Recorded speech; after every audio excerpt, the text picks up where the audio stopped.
How to schedule an email in Gmail on Android. This tutorial shows you how to write a message now and have it send automatically later. First, open the Gmail app on your Android device. From there, tap the plus icon to start composing a new email.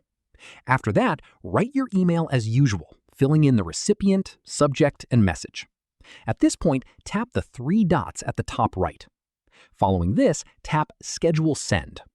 From here, choose one of the suggested time options, like tomorrow morning or Monday afternoon.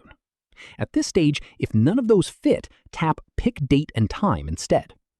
Following this, select the exact date and time you want the email to go out.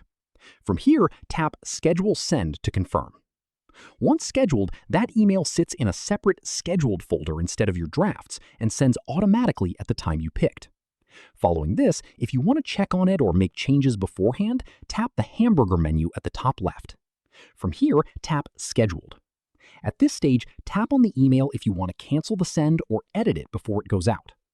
That's how you schedule an email in Gmail on Android. If this helped, drop a like, subscribe for more Android tutorials, and hit the bell so you don't miss the next one. Catch you then.